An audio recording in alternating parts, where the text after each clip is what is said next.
आगामी लोकसभा चुनाव को लेकर आचार संहिता लागू कर दी गई है। चमोली जिला निर्वाचन अधिकारी ने प्रेस वार्ता के दौरान बताया कि भारत चुनाव आयोग के निर्धारित कार्यक्रम के अनुसार उत्तराखंड में 19 अप्रैल को मतदान प्रक्रिया संपन्न कराई जाएगी, जिसके लिए जिले में सभी तैयारियां पूरी कर ली गई हैं। साथ ही उन्होंने लोगों से भी अपील की है कि ज्यादा से ज्यादा संख्या में आएं और मतदान करें।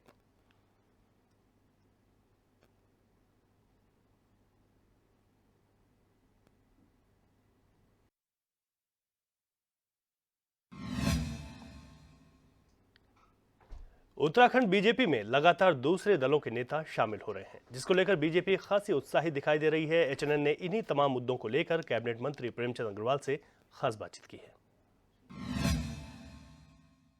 आगामी लोकसभा चुनाव को लेकर चुनावी बिगुल बज चुका है। इस समय हमारे साथ वित्त मंत्री प्रेमचंद अग्रवाल जी हैं और इस बार का मुकाबला भारतीय जनता पार्टी का मानना है कि एक तरफा मुकाबला होने वाला है। 5 सीटों पर कैंडिडेट्स घोषित हो गए हैं। मंत्री जी, किस रूप में भारतीय जनता पार्टी उत्साहित है? देखिए, आप माहौल देख रहे हैं भारतीय जनता पार्टी के कार्यालय में कितना उत्साह लोगों में है। आज सैकड़ों की तादाद में बहुत सारे कार्यकर्ता कांग्रेस छोड़ के, अन्य पार्टियां छोड़ के आज भारतीय जनता पार्टी को ज्वाइन कर रहे हैं। तो ये उत्साह बिल्कुल प्रदर्शित करता है कि भारतीय जनता पार्टी और माननीय मोदी जी के नेतृत्व में आज देश आगे बढ़ रहा है, प्रदेश उनके मार्गदर्शन में आगे बढ़ रहा है। तो ऐसे में मैं ये कह सकता हूँ कि भारतीय जनता पार्टी का आज की तारीख में न तो कोई विकल्प दिखाई दे रहा है, और हम लोग मान के चलते हैं नीति, नियत और नेतृत्व ये कहीं है तो सिर्फ भारतीय जनता पार्टी में। आप नीति की बात करें, चाहे नियत की बात करें, चाहे नेतृत्व की बात करें, और सामने सिर्फ पिटाई मुद्दे और इस प्रकार की बातें वो करते हैं। अभी भी उनके पास न कोई प्रत्याशी हमारे हरिद्वार में घोषित हुआ है, नैनीताल में घोषित नहीं हुआ है। तो मैं कह सकता हूँ 5 पूरे उत्तराखंड के प्रत्याशी घोषित होने के बाद जिस प्रकार से हमारे प्रत्याशियों का जगह जगह स्वागत हो रहा है, सम्मान हो रहा है, जनता में उत्साह है। क्योंकि जनता में जिस प्रकार से 10 साल माननीय मोदी जी ने काम किया है, देश के लिए काम किया, देशवासियों के लिए काम किया, अनेक योजनाएं आज भी संचालित है। तो ऐसे में सबको लगता है कि चाहे कुछ भी हो जाए कि जो मोदी की गारंटी है और वो गारंटी में भी गारंटी है।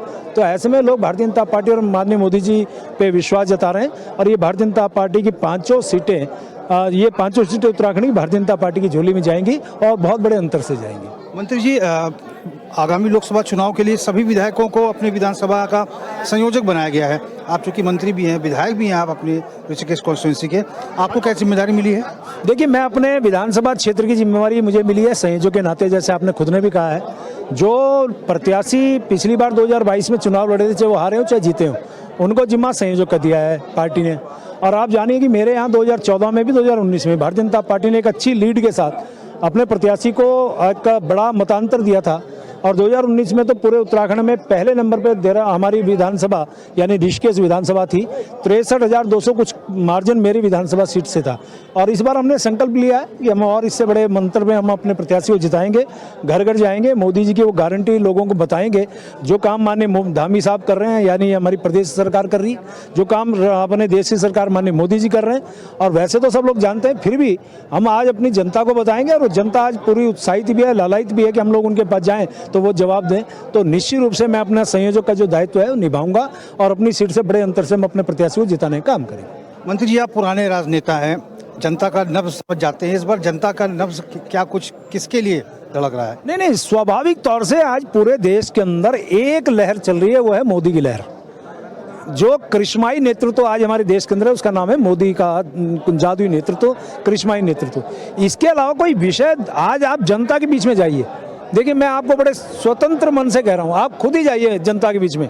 जनता किसी का नाम जानती नहीं जानती, लेकिन मोदी जी का नाम जानती है, मोदी जी के किए हुए काम को जानती है। स्वाभाविक तौर से जनता आज लालायित है कब भारतीय जनता पार्टी के लोग आए और उनको वो आशीर्वाद दें, आप उनको वोट के लिए बात कहें। तो आज वो स्थिति आज हमारे पूरे देश के अंदर है, और इसीलिए माननीय मोदी जी ने जो नारा दिया कि अब की बार 400 पार, वो पूरा होता हुआ दिखाई दे रहा है।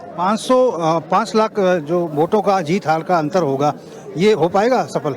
नहीं, हम लोग प्रयास करेंगे। हमने 370 एक बूथ पे बढ़ाने का निश्चय लिया है, तो जितना प्रयास करें। और देखिए, आज भी एकमात्र पार्टी भारतीय जनता पार्टी के कार्यकर्ता हैं जो क्षेत्र में दिखाई दे रहे हैं, जो लगातार सक्रिय हैं। फौज है पार्टी की, और वो फौज पूरी तरह से लगी है। पन्ना प्रमुख से लेके बूथ से लेके पन्ना प्रमुख, शक्ति केंद्र, मंडल और पूरा चेन है, वो सारी टीम लगी है।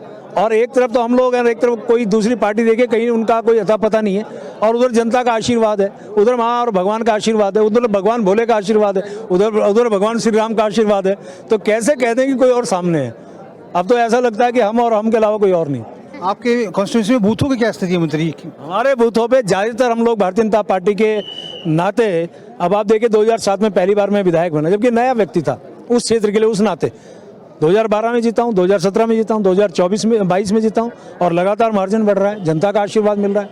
वही स्थिति हमारे यहाँ लोकसभा की है और हर बार मार्जिन बढ़ रहा है। तो आप मानिए स्वाभाविक रूप से हमारे यहाँ बूथ जितने भी हैं, बल्कि एक बात और कह सकता हूँ, कुछ बूथ ऐसे होंगे जहाँ मुझे वोट कम मिला होगा, लेकिन हम अपने प्रत्याशी को ज़्यादा दिलाएंगे, ये मैं विश्वास के साथ कह रहा हूँ। धन्यवाद मंत्री। हमने बात की भारतीय जनता पार्टी के वरिष्ठ नेता, प्रदेश के कैबिनेट मंत्री जिनके पास वित्त महकमा है, प्रेमचंद अग्रवाल जी से। प्रेमचंद अग्रवाल जी का साफ तौर पर कहना है कि आगामी 2024 का लोकसभा चुनाव भारतीय जनता पार्टी के पक्ष में है, क्योंकि विपक्ष के पास ना कोई नेता है, ना विपक्ष के पास जनाधार है। इस बार जनता का मूड एक बार फिर मोदी सरकार को चुनने का है।